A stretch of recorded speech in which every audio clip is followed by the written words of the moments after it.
이번에 그 미분양 아파트 LH가 지금 들어가가지고 뭐 매입했다고 서울 그 강북에 좀 말이 많았었잖아요. 네네네. 그걸 뭐 원희룡 장관도 뭐 한마디 하고 뭐 그랬었는데 예, 예. 앞으로 이제 미분양 될 경우에 뭐 일부 저기 어떤 저기 수도권의 모 아파트 같은 경우는 최근에 분양가를 갖다가 10% 할인하는 과정에서 그렇죠.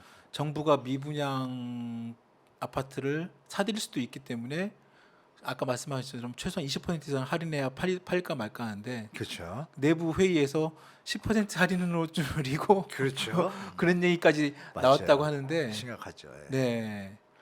그 미분양 그 정부 개입 이런 부분은 어떻게 보세요?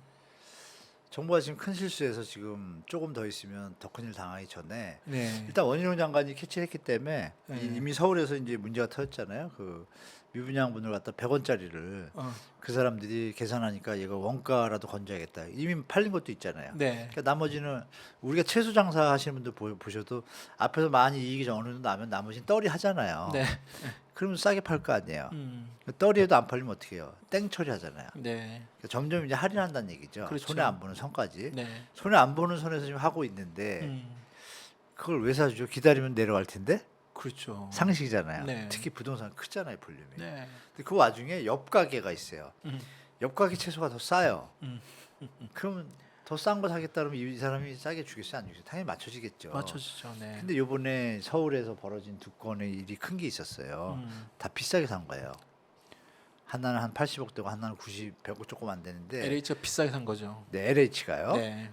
근데 LH 매입임대 사업에 어떤 그 예산은 좀 있는데 싸게 사야 정상이죠. 그렇죠. 국민의 세금인데. 네. 근데 이제 대통령이 고일이 있고 한 1, 2주 있다 1월 3일 날 얘기할 때 발표를 하셨잖아요. 미분양 매입을 검토를 확대해라. 네. 공공 뭐 그걸 임대주택으로 활용하고 말은 참 좋죠. 음. 근데 100원짜리 200원에 사가지고 그러니까요. 미친 짓이잖아요. 네. 그 얘기에 대한 가이드가 없잖아요. 네. 그러니까. 근데 MB 정부 때는 그거를 아까 말씀드린 대로 다 이렇게 일이 터지고 1년 뒤에 어느 정도 정리된 뒤에 네. 그래도 어려운데 이건 살릴만 하다 그러면 도와줬단 말이에요. 그때 가이드가 있어요. 50에서 70%입니다. 아, 분양가에 50에서 분양가 시세. 50, 시세 네. 50에서 기본이. 기본이 그 누가 들어도 이해가 되잖아요. 그 그때 정도- 반박한 언론이 없어요. 네. 국민들도 어차피 국민의 세금으로 사드리는 그 거니까. 국민들이 봐도 아, 저 정도 값이면 그래 네. 싸게 사서 이해가 되잖아요. 그러니까요. 거기 그 와중에 또 헌매 조건부라 그래가지고 아, 환매 조건부. 일단 사줘서 다 짓게 하고 음. 돈을 대줘서 지은 다음에 팔면 조금 더 받잖아요. 네. 다 진 다음에. 네. 그러면 그때 남는 거 덜 남고 다시 회수해. 국민 세금이 들어갔으니 이자는 빼. 이렇게 이런 좋은 정책이었단 말이에요. 네. 근데 이번 정부는 하는 걸 보니 불안한 거예요. 제가 봐도. 그래서 제가 모방송에서 심하게 얘기했습니다. 배임이다 이거는. 배임. 배임이라는 게 뭐냐면 어느 사람의 돈을 재산을 그럼요. 네. 업무를 관리하다가 손해를 입히면 배임행위예요. 배임행위죠. 네. 네. 훔쳐가면 횡령이고. 어. 뭐 요새 뭐 뉴스에 많이 나오잖아요. 어느 분들 뭐 횡령 배임이다. 마치 막 엄청 나쁜 짓인 것 같은데 진짜 나쁜 짓이잖아요. 그럼요. 근데 그걸 LH가 하는 건 똑같잖아요. 국민 세금으로. 국민 세금을 가지고 네. 왜 비싸게 해서 남의 이익을 취해줘요? 그러니까요. 그 맞습니다. 배임행위예요. 그래서 그걸 방송에 얘기했더니 그게 뭐 일파만파가 돼가지고 결국 원희룡 장관까지 얘기한 걸 저는 개인적으로 그렇게 들었거든요. LH에서는 전화 안 왔습니까 혹시? 아 오죠. 오는데 심하게 하지 말라고 오죠. 오는데 사실이지 않나요? 네. 그러니까 제 얘기는 그렇게 얘기를 하죠. 이왕이면 국민 세금인데 저렴하게 사셔야지 왜 네. 꼭 이런 문제를 생기냐. 맞습니다. 그런 개념에서 미분양은 사실 가이드가 좀 정확했으면 좋겠습니다. 지금 아까 말씀한 그 선제적이라는 그 표현도 마찬가지고. 네, 맞습니다. 예, 그 말씀 다른 사람들 그게 사실상 특혜가 되는 것이고 그 특혜라는 것이 더더군다나 국민 세금을 운영하는 그 네. 공기업에서 한다는 것은 말이 안 되는 거죠. 절대 해서는 안 될 네, 일이죠. 예. 맞습니다. 지금 막 얼추 막 말씀을 하다 보니까 네. 막 한 시간이 벌써 훅 네. 지나가고 있는데 얼추 제가 좀 이렇게 말씀을 쭉 그 같이 이제 들었습니다만 네. 이제 좀 정리 차원에서 좀 이제 말씀을 좀 해주시면 어떨까 하는 생각이 듭니다. 지금 아까 지금 우리 교수님은 이제 전반적 부동산 금융 경 같이 지금 전반적 같이 네. 보시면서 분석을 하시고 말씀도 주시고 하는데 지금 아까 미국 연방준비제도가 최근에 4.75까지 가고 네, 하는 네, 거기 이제 약간의 일정 부분 지금 피크에서 지금 베이비 스텝으로 간다고 얘기를 전망하고 있습니다만 지금 미국 경제도 뭐 만만치 않게 굉장히 잘 나오는 뭐 그런 얘기도 있는 것 같아요. 근데 우리나라는 지금 물가가 다 여전히 5% 수준으로 유지를 하고 있고. 네, 5.2% 네, 나왔죠. 그렇죠. 네. 5.2. 그다음에 한은 뭐 지금 금통에서는 여러 가지 이번에는 뭐 0.25로 갔습니다만 참 고민이 많을 것 같아요. 엄청 많죠. 예. 그리고 아까 이제 근데 본격적인 이제 금리 인상의 여러 가지 물론 지금 일부 주담보나 뭐 주택담보대출이나 시중에 했던 뭐 대출 금리가 전부 다 좀 약간 내려온 추세라고 얘기는 하고 있습니다만 지금 어떻게 보세요? 교수님 보시기에는 지금 시장의 어떤 상황이 네. 계속 뭐 이렇게 올해는 폭풍 전야 같습니다. 솔직히. 폭풍전야. 네. 뭐 현장에서는 아마 아실 거예요. 자영업하시는 분이나 제조업 운영하시는 분들은 아시고 계실 겁니다. 우리가 이 단추 있잖아요. 단추 공장 사장님 말씀만 들으면 압니다. 단추 공장 사장님. 네. 단추가 도매하시는 분이 단추가 물량이 늘어나면 경제가 좋은 거고 아, 줄면 아, 당연히 안 좋은 거잖아요. 네. 저는 그 바닥 뭐 정치인들이 볼 땐 바닥 미시. 네. 제가 이제 경제로 볼 때는 바닥 지표죠. 바닥재표. 그걸 몇 군데 전화를 해봅니다. 제가. 아, 그럼 안 좋습니다. 일단 네. 안 좋고 그게 또 실제로 한국은행에서 발표하는 경제 지표상에 또 안 좋게 떠요. 그렇죠. 아니나 네. 다를까 네. 현장과 거의 비슷하게 뜹니다. 네. 그런 추이를 보고 이제 한계 기업이라고 아시잖아요. 그 네, 이자도 한계- 못 갚는 이자를 못 기업들이 갚는 기업, 한계 기업들. 지금이 피크거든요. 지금 상태가. 네. 지금 이제 2월, 3월 되면 제가 볼 땐 그쪽도 좀 위험해 보여요. 저 개인적으로. 그래서 결론적으로 말씀드리면 우리 지금 경제 체력이 펀더멘탈이 예전 같은 체력이 아니거든요. 네. 너무 부채가 많아졌고 네. 부채가 많다는 얘기는 가처분 능력이 약해지니까 그렇죠. 자생 능력이 약해진다는 얘기거든요. 빚이 많다 보면 쓸 수 네. 있는 돈이 줄어들 수밖에 그렇죠. 없고. 그러니까 네, 네. 어떤 구조조정 과정, 그 네. 정상화 과정이 있을 것 같아요. 제 생각에. 네. 그러면 정부에서 잘 케어를 해가지고 그 폭을 줄이면 우리가 이제 크게 이제 요동이 없이 연착륙이죠. 네. 갈 것이고 케어를 잘못하거나 뭐 특혜성 이래가지고 한쪽에 터지면 좀 문제가 터지겠죠. 뭐 그걸 바라는 세력도 일부 있다고 들었어요. 아, 그런데 터지면 주술 게 많으니까. 아, 그렇죠. 네. 터지면. 기득권이라고 얘기하겠죠. 그렇죠. 그런데 이제 지금 올 한 해 금리 인하나 이런 거 볼 때 미국의 인구 구조를 보시면 아시겠죠. 미국은 지금 밑에 젊은 청년들이 너무 많아요. 네. 피라미드 구조 형태가 아직도. 네, 네. 그러면 쉽게 그 수요가 줄지 않거든요. 그렇죠. 네, 맞습니다. 그러니까 인플레이션 압박을 쉽게 넘기기 어려워. 우리는요 자동으로 인플레이션 압박이 줄 수도 있어요. 세월이 흐르면 오히려 수요가 없으니까 인구 자체가 크니까. 계속 네네. 줄고. 근데 미국은 지금 고용률도 좋고 이런 것들이 기축 통화에 있는 어떤 여러 가지 요인들이 네, 있잖아요. 네, 맞습니다. 그러니까 우리를 자꾸 미국이랑 비교하는 우를 범하면 안 돼요. 우리는 종속적인 국가일 수밖에 없어요. 경제 펀더멘탈에서는. 네. 미국이 마음 먹고 우리나라 뭐 환율 조작해가지고 공격하면 그거 못 견딥니다. 뭐 한미 동맹이 보안적인 문제도 있지만 안보 문제도 있지만 경제적인 문제도 있고 그래서 그렇죠. 같이 가는 글로벌이니까 가고 있는 거지. 네. 분명히 체력은 미국보다 약하거든요. 네. 돈 찍어내는 나라가 아니니까. 그렇죠. 그런 개념에서 보면 우리가 원래 금리가 더 높아야 어, 이 안정적인 서로 균형 관계에서 거래가 되는 것인데 맞아요. 지금 우리가 낮잖아요. 맞죠, 훨씬. 낮는 것을 예전에 우리가 경쟁 성장률이 좋을 때 7% 8%일 때는 문제가 없었어요. 근데 지금은 우리도 저성장으로 가잖아요. 네. 그러면 이게 장기화되고 고착화되면 우리가 문제가 생기겠죠, 당연히. 음. 돈이 지금은 안 빠져나가는 이유는 환율 차이 때문에 환차손 공격을 하니까 이게 되는 거지. 네. 중장기적으로 보면 결국은 모든 세상의 이치는 정상적으로 가잖아요. 과정을 거치잖아요. 네, 네. 그 과정이 앞으로 다가오기 때문에 미국은 지금 금리나 제가 볼 때 쉽게 안 합니다. 제가 볼 때 100%. 앞만 봐도 이거 쉽게 인하했다가는 그 아서번즈라는 분이 폴 보커라는 분이 있었잖아요. 네, 폴 보커, 하여튼 네, 그 전에 분인데 그분이 뭘 했냐면 지금처럼 이럴 때 물가가 조금 안정됐다. 9%보다 낮으니까 6%니까. 그러니까 금리를 낮췄거든요. 베이비로 두 번. 근데 물가가 다시 팍 올라간 한 거예요. 그리고 안 잡혔어요. 아, 네. 그래서 잘렸어요. 그러니까 그런 걸 여러 번 보고 폴 보커는 그렇게 안 했잖아요. 그거에 대해서 지금 파월이 얘기를 하잖아요. 네. 나는 아서번즈처럼 안 되겠다. 음. 폴 보커처럼 가겠다. 그게 뭐냐? 6개월, 12개월 뒤에 금리를 갖다가 낮춰가지고 이상한 소리 나오는 상황 안 만들겠다. 네.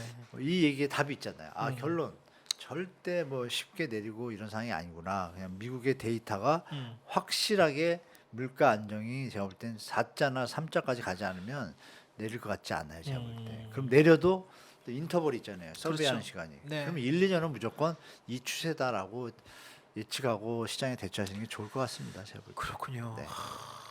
그 어떻습니까? 그래서 지금 정부에서는 지금 아까 뭐 얘기하고 있는 여러 가지 지금 뭐 부동산 규제 완화 책을 네. 쓰기도 하고 지금 이쪽 금융 쪽에서도 아까 특례보금자리론도 네네네. 한시적으로 지금 몇십 조입니까? 그 돈만 따져도 지금 그 고정금리로 일단 그 네. 해주고 네. 5억까지 지금 사실상 그냥 돈을 뭐 빌려주는 거도 마찬가지 그냥 맞아요. 하는 건데 거기다 뭐 나중에 변동금리가 낮아지면 바뀌는 거에 대해서 중도금 상한도 중도금 상환도 없애고, 없애고 네. 거의 뭐 언제든 퍼펙트하게 밀어준 거죠. 그렇죠. 예. 네네네. 그러니까 그럼에도 불구하고 시장 상황은 여전히 좀 네. 크게 변동이 없고 그런데 집값이 비싸다. 집값이 여전히 비싸다. 아직도 비싸다. 그러니까요. 어느 정도 선까지 지금 보셔야 됩니까? 그러니까 지금 집값이요. 서울에서 지금 보통 평균 한 30% 정도 선까지 뭐 왔다는 얘기도 있고 하락률이 일부- 평균은 그 정도 안 왔습니다. 그 정도는 아니고 아직. 네. 네. 서울에 그러니까 조금 과대 폭등한 지역들은 네. 그 한 45% 50%대까지 내려온 데도 있어요. 아, 물론 일부 지역 일부 25개구 중에 한 3, 4구 세네 구 정도. 정도는 그러고 있고 네. 근데 나머지 또 3, 4구는 거의 견조하게 5% 정도밖에 조정 안 되는 데도 있고 네. 나머지 이 지역들은 나머지 한 15개, 20개 쪽 안 되는 지역들은 보니까 15에서 한 20% 가까이 15%가 제일 많대요. 조정이. 15%. 네. 근데 그 한국 부동산에 보면 더 줄거든요. 네. 대충 보니까 그러면 덜 빠진 데들이 이제 더 빠질 시기가 오는 거죠. 제가 볼 때. 더 빠진 데는 조금 더 빠질 때. 네. 그 중간에서 반밖에 안 빠졌는데 이 정도 빠지면 계산해 보니까 그러면 사람들이 많이 찾는 강남 3구는 앞으로 10에서 15% 이상 더 빠질 가능성이 높구나. 현재보다 네, 네. 많으면 20%까지 많으면 20%까지 더 빠져. 많이 올라갔던 데는 네. 강남에서도 똑같죠. 강남에서도. 송파는 지금 많이 빠졌잖아요. 송파도 30%, 많이 빠졌죠. 35% 빠졌으니까 거기는 잘 빠져 5에서 10 뭐 이 정도 선까지 더 빠질 가능성이 있고. 근데 이제 외곽은 어때요? 외곽이 만약에 좀 많이 노원구 특히 그렇습니다. 네. 노원구가 뭐한 300% 가까이 뭐 100원짜리 3억 정도 됐으니까 한 1억짜리 3억 정도 됐으니까 그러니까요. 네. 지금 한 뭐 1억 7,500이 아니라 반이면 1억 7,500이잖아요. 그렇죠. 1억 7,500 맞나요? 반이?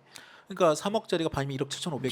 7,500인데 네. 지금 한 1억 8천 9천까지 온 것 같아요. 네. 7,500 왔다 갔다 하는데 그러면 네. 제가 볼 때 1억 한 5천 4천까지는 빠지겠구나. 네. 그래서 수익률이 1억에서 1억 4천이면 40%예요. 그래도 40% 이상 난 거죠. 그러니까 팔 사람이 있을 수밖에 없고 음. 그러니까 반등할 때 계속 버티고 있겠죠, 지금분들이. 근데 음. 지금 금리 상황이 갭 투자분들이 버티기 쉽지 않은 상황입니다. 그래서 이게 상반기에 나타날 것 같아요. 집값은 서울 조정은 당연히 있고 지방도 일부 지역은 또 호황입니다. 어디라고 제가 말씀드리면 뭐한데 어느 몇 개 광역시하고 시는 튼튼합니다. 돌이 올라가고 있습니다. 그래요. 지금 이제 아파트 부분만. 아. 근데 대부분은 이제 다 하방을 맞이할 준비가 다 돼 있습니다. 입주 물량들이 터지는 데들이 많거든요.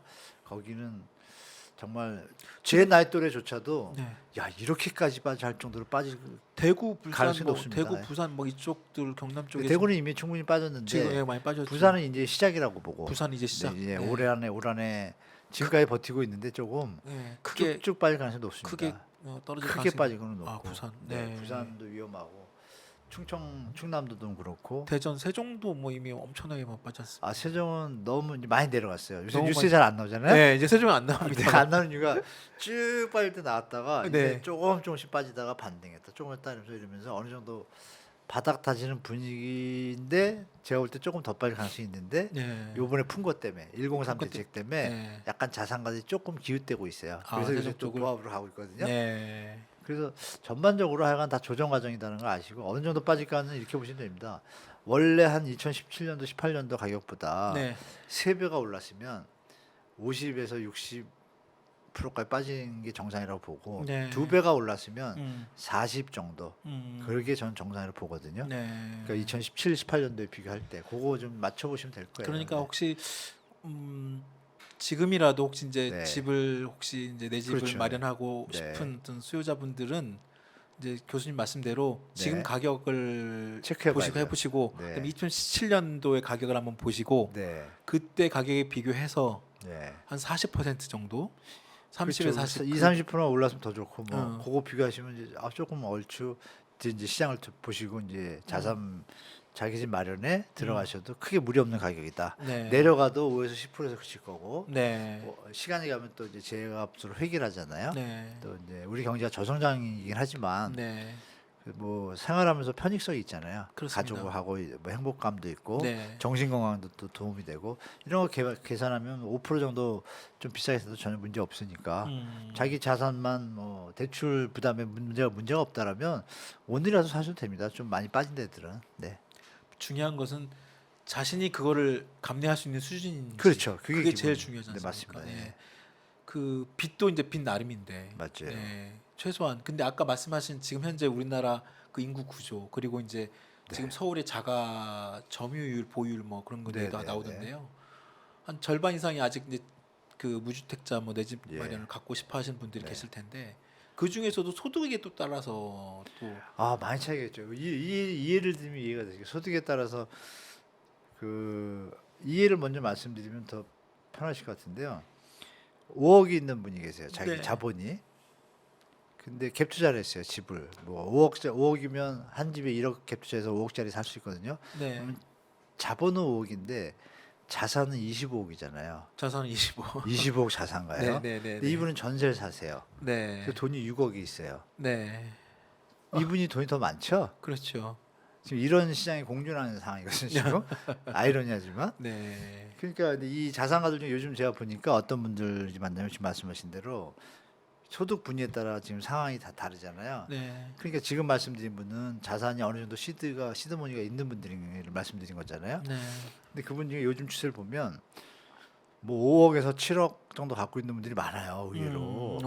근데 집값이 워낙 비싸니까 못 사고 있는 거예요. 네. 그리고 그 연끌할 때 살까 그러다가 그때 어. 너무 올랐잖아요. 너무 올라서 못 그때 한 들어. 7억 있는데 15억이니까 엄두가 안 난 거죠. 네. 그 머뭇머뭇하는데 갑자기 내려오기 시작한 거예요. 네. 근데 그 15억짜리가 지금 10억이 됐잖아요. 네.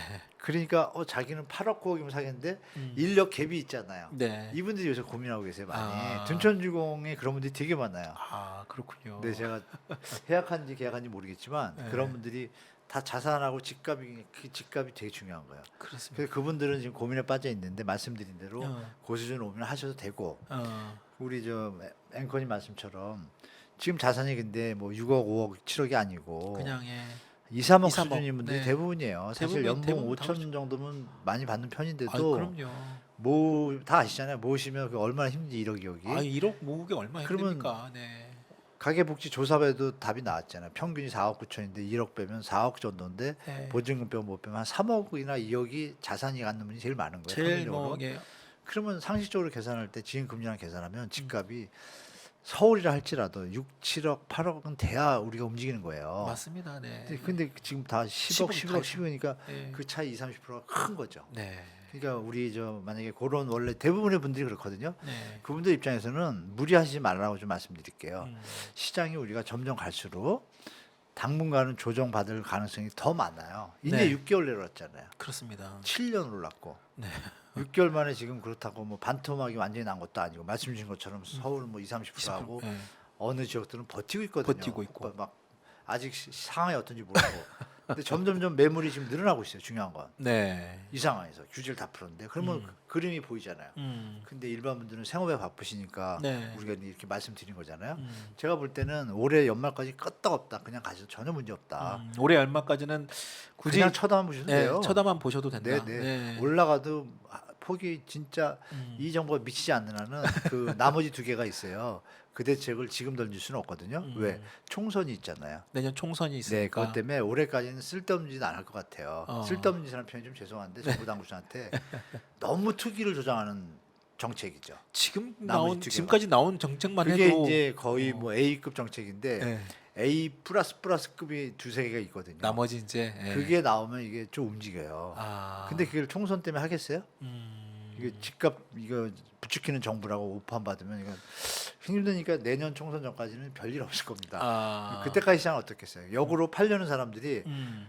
총선에서 혹시 이 당이 이기면 올리는 정책이 나오겠지를 기대하고 안 팔고 있지만 총선까지 못 버티는 분들이 계실 거 아니에요. 그렇죠. 이자 부담이 너무 너무 세니까. 커서. 그럼 그때까지는 흐름이 갈 거 아니에요. 네. 그 와중에 총선 분위기도 보시면 이제 앞으로 시장도 보이시죠. 아, 총선 이후. 네, 그게 좀 팩트가 됩니다. 우리 한 교수님의 말씀은 뭐 물론 자산가 이건 뭐 돈 많고 자산가 분들이야 뭐 좀 다른 얘기지만 일반적인 일반 서민분들 우리 최소한 뭐 나이 뭐 진짜 4, 50대 어느 예, 정도 예, 이제 예. 뭐 그리고 중산층 뭐 서민 중산층에 네.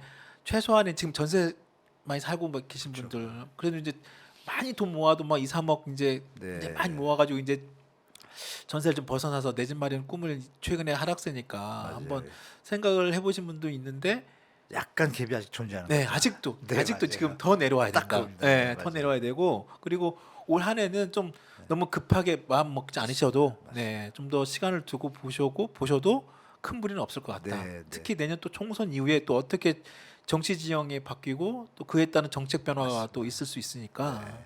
하지만 한문호 교수님의 말씀은 올해 말까지는 그냥 좀 편하게 보시라. 네. 그리고 오히려 더 떨어질 가능성도 여전히 조정받을 가능성이 그렇죠. 높고 예. 특히 서울은 더 그렇고 네. 네 그렇습니다.